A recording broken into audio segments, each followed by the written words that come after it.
क्या आप लियारी के उस बदनामे ज़माना गैंगस्टर को जानते हैं जो अपने मुखालिफिन के सर काटकर उनसे फुटबॉल खेलता रहा है और उसे आसिफ जरदारी की बहन की फुल सपोर्ट हासिल थी।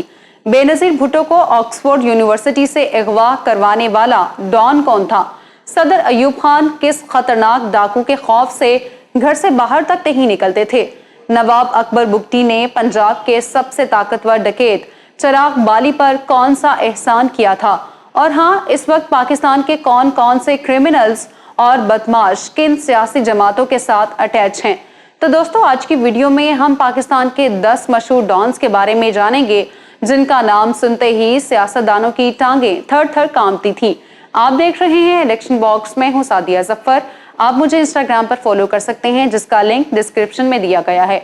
So let's begin. 60 की दहाई में शोहरत पाने वाला मोहम्मद खान धरनाल अलमारूफ मोहम्मद खान डाकू से उस वक्त के साहिबे इख्तियार शख्सियात भी डरती थी।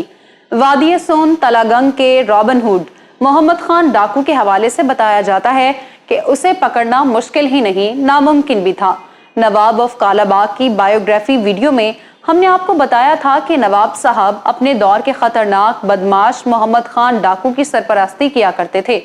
किताबों में लिखा है कि field marshal Ayub Khan commander in chief और सदर पाकिस्तान होने के बावजूद भी मोहम्मद खान डाकू से खौफजदा रहते थे और जिन दिनों उसका मरी और गिलियाद के जंगलों पर पड़ाव हुआ करता तब अयूब खान अपने गांव आने से गुरेज किया करते।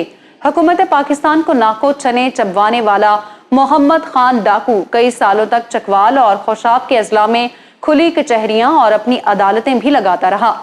पंजाब पुलिस ने 1956 में चिराग बाली को इंतहाई खतरनाक मुलजिम करार दे दिया। बताया जाता है कि चिराग बाली का एक किरदार डकैत का था तो दूसरा वो गरीब परवर और मजलूम तबके का मददगार था जो लूटी हुई दौलत इलाका भर के गरीब और मजलूम लोगों की मदद के लिए सर्व करता।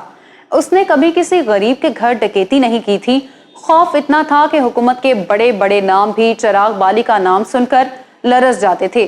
वो कभी मलका बरतानिया की सिक्योरिटी टीम का हिस्सा भी रहा था, लेकिन बाद में उसने ये मुलाजमत छोड़ दी। बताया जाता है कि चिराग बाली मियां वाली जेल में कैद था जहां नवाब अकबर बुगटी की उनसे पहली बार मुलाकात हुई। नवाब साहब ने उसकी दलेरी के एक किस्से सुन रखे थे। दोनों अच्छे दोस्त बन गए। चिराग बाली ने नवाब अकबर बुगटी से दरख्वास्त की कि उसका एक ही बेटा जिंदा बचा है, मेहरबानी करके आप उसे पनाह दें और अपने साथ डेरा बुगटी ले जाएं। चंद रोज बाद नवाब अकबर बुगटी को रिहाई मिली और वो चिराग बाली के कमसिन बेटे जफर को डेरा बुगटी में अपने घर ले आए। नवाब साहब जफर की अपने बेटों की तरह परवरिश करने लगे। चिराग बाली पुलिस मुकाबले में मार दिया गया तो ये खबर भी नवाब अकबर बुगटी ने जफर के जवान होने तक उससे छुपाई। याद रहे कि चिराग बाली पर एक अदद पंजाबी फिल्म भी बन चुकी है जिसमें मरकजी किरदार सुल्तान राही ने निभाया था। इम्तियाज खोखर अलमारूफ ताजी खोखर किसी के लिए तो मसीहा था तो दूसरी तरफ उसे क्रिमिनल और कब्जा माफिया गैंग का सरगना समझा जाता। याद रहे कि ताजी खोखर रावलपिंडी के मशहूर गॉर्डन कॉलेज में शेख रशीद के साथ पढ़ता रहा। उसके मुखालिफिन के मुताबिक ये शख्स रावलपिंडी के पुराने एयरपोर्ट के करीब कोराल चौक पर अपना डेरा जमाए हुए था। प्लॉट्स और मकानों पे कब्जा और गरीबों की जमीनें हथियाकर उन्हें मलिक रियाज को बेचना उसका धंधा था। ताजी खोखर 333 के नाम से एक गैंग बनाकर सैकड़ों गैर कानूनी गाड़ियों पर उसी 333 नाम की नंबर प्लेट लगाकर सरेआम दंदनाता फिरता। उस पर कत्ल समेत दर्जनों जराइम के केस भी थे। डॉक्टर शाहिद मसूद ने अपने एक प्रोग्राम में बताया था कि 2007 में नवाज शरीफ की गाड़ी पर फायरिंग करवाने वाला यही ताजी खोखर था। कहा जाता है कि उसे पीपल्स पार्टी की आला क़यादत की फुल सपोर्ट हासिल रही और आसिफ जरदारी ने उसके बेटे को गोल्ड प्लेटेड AK-47 भी गिफ्ट में दी थी। पीपल्स कमेटी और लियारी गैंग वॉर का बदनामे जमाना गैंगस्टर उजैर जान बलोच चंद साल पहले पाकिस्तान से ईरान फरार हो गया था, लेकिन वो इस वक्त हसास इदारों की कस्टडी में है। बताया जाता है कि वो पुलिस में भर्ती होना चाहता था। यहाँ उसने टेस्ट दिया और निशानाबाजी में टॉप भी किया, मगर सिंध के करप्ट सिस्टम ने उसके लिए कुछ और फैसला किया। 2003 में उसके वालिद फैज मोहम्मद बलोच और फैजू मामा को अरशद पप्पू गैंग ने अगवा कर लिया और भत्ता मांगा। जब उजैर बलोच भत्ता ना दे पाया तो उसके बाप को अजियतें दे देकर कत्ल कर दिया गया। उजैर बलोच बदले की आग में जलने लगा। पहले उसने कोर्ट कचहरी के चक्कर लगाए, इंसाफ ना मिला तो उसने खुद का गैंग बना लिया। 6 साल तक लड़ाई लड़ने के बाद 2009 में उसने अरशद पप्पू और उसके भाई को पकड़ लिया। पाकिस्तानी न्यूज रिपोर्ट्स के मुताबिक उजैर बलोच अरशद पप्पू को कत्ल करके उसकी लाश पूरे लियारी टाउन में घुमाता रहा, फिर उसका सर काट डाला और उसके सर से लियारी के मशहूर ग्राउंड में फुटबॉल भी खेली गई। मुख्तलिफ हलकों में ये बात मशहूर है कि उजैर जान बलोच को पीपल्स पार्टी की मुकम्मल सपोर्ट रही है और आसिफ जरदारी की बहन फरियाल तालपुर और उजैर बलोच की तस्वीर और फुटेजेस आप टीवी चैनल्स पर देख ही चुके होंगे। एक दौर था कि सिर्फ लाहौर ही नहीं बल्कि पूरे पंजाब में गैंगस्टर टीपू ट्रक्का वाला का तूती बोलता था। ये लाहौर की शाह आलम मार्केट का रिहायशी था और बिल्ला ट्रक्का वाला का बेटा था, जिसको उसके दुश्मनों ने 1994 में कत्ल कर दिया। टीपू ट्रक्का वाला एक देसी पहलवान था और उसने अपने बाप की जगह लेते ही पूरा लाहौर शहर हिला डाला। उसके इर्द गिर्द गार्ड्स की एक फौज हर वक्त मौजूद रहती थी और उसकी सुबह अपने पाले हुए 10 बब्बर शेरों को खाना खिलाने से होती। कहा जाता है कि टीपू ट्रक्का वाला के चाहने वालों में भारतीय अदाकारा उर्मिला भी शामिल थी, जो उसे मिलने लाहौर आई।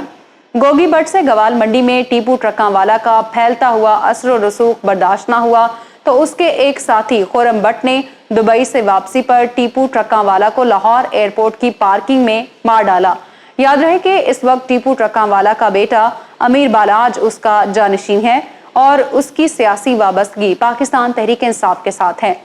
टीपू ट्रक्का वाला को मारने के बाद से अब लाहौर में गोगी भट्ट का सिक्का चलता है, जिसकी मुस्लिम लीग नवाज की लीडरशिप हमजा शहबाज के साथ तस्वीर आप देख सकते हैं। कई बरस तक पाकिस्तान के मुआशी हब कराची की सियासत पर राज करने वाले अल्ताफ हुसैन भत्ता, जमीनों पर कब्जे, नाजायज असलहा, कत्लो गारत, दहशतगर्दी, हड़तालें, बोरीबंद लाशें और जलाओ घराव समेत ना जाने क्या कुछ करवाता रहा। अल्ताफ हुसैन पर पाकिस्तान में कई मुकदमात चल रहे हैं और बरतानिया में भी इस पर मनी लॉन्ड्रिंग का एक केस चलता रहा है। अल्ताफ हुसैन पर यह इल्जाम भी लगता रहा है कि ये शख्स अपनी पार्टी के लोगों के खून से होली खेलने से भी नहीं चूकता। उन पर अपनी ही पार्टी के सीनियर रहनुमा डॉक्टर इमरान फारूक के कत्ल का संगीन इल्जाम है। सेठ आबिद हुसैन गवाल मंडी या लियारी के कोई डॉन नहीं, स्मगलिंग की दुनिया के बेताज बादशाह कहलाए जाते थे। सोने और हीरे जवाहरात की स्मगलिंग तो आपने सुनी होगी, लेकिन क्या आपने कभी सुना है कि किसी ने एटॉमिक प्रोजेक्ट की स्मगलिंग की हो? तो जनाब ये सेठ आबिद ही थे, जिसके बारे में कहा जाता है कि जब पाकिस्तान ने एटॉमिक प्रोजेक्ट पर काम शुरू करना था तो अमेरिका ने पाकिस्तान को न्यूक्लियर प्रोसेसिंग यूनिट देने से इनकार कर दिया था। तो फिर सेठ आबिद ऑस्ट्रेलिया से ये सिस्टम उठाकर समंदरों के रास्ते पाकिस्तान ले आया। सेठ आबिद के बारे में ये बात भी मशहूर थी कि जब जुल्फिकार अली भुट्टो ने उनका सोने से भरा शिप बंदरगाह पर लंगर अंदाज होने से रोक दिया और 5 करोड़ रुपए बतौर फंड मांगे तो उन्होंने साफ इनकार कर दिया। भुट्टो साहब को बहुत गुस्सा आया। उन्होंने सेठ आबिद की गिरफ्तारी के लिए छापे मारे। बिलाखिर एक रोज सेठ आबिद की बजाय उनकी इकलौती बेटी नुसरत शाहीन को गिरफ्तार कर लिया गया। जब सेठ आबिद को अपनी बेटी की गिरफ्तारी का इल्म हुआ तो उसने लंदन में जेर तालीम बेनजीर भुट्टो को अगवा करा लिया। सेठ आबिद की कैद में भुट्टो की बेटी थी और भुट्टो की कैद में सेठ आबिद की बेटी। भुट्टो साहब और सेठ आबिद में मामला तय पा गए और यूं बेनजीर और नुसरत शाहीन को छोड़ दिया गया। दिलचस्प बात यह है कि वो स्मगलिंग को शरन जुर्म नहीं समझते थे और सेठ आबिद ने कराची के मदारिस से स्मगलिंग के हक में फतावा जात भी ले रखे थे। ये भी सुनने में आया है कि एक मौके पर सेठ आबिद ने जनरल ज़ियाउल हक को ये ऑफर करवाई थी कि अगर आप पाकिस्तानी नोटों पर मेरी तस्वीर छाप दो तो मैं अकेला ही पाकिस्तान का सारा कर्ज उतार दूंगा। मैं उम्मीद करती हूँ कि आज की वीडियो आपको पसंद आई होगी। अगर आप नवाब अकबर बुगटी के फैक्ट्स जानना चाहते हैं तो यहाँ ऊपर क्लिक करें। जुल्फिकार अली भुट्टो की पोती ससी भुट्टो की बायोग्राफी के लिए यहाँ नीचे और इमरान खान की फैमिली पर डिटेल्ड वीडियो आपको यहाँ मिलेगी। वीडियो को लाइक करें, शेयर करें, इलेक्शन बॉक्स को सब्सक्राइब कर लें और हमारी वीडियोस को देखते रहिए। अल्लाह हाफिज़।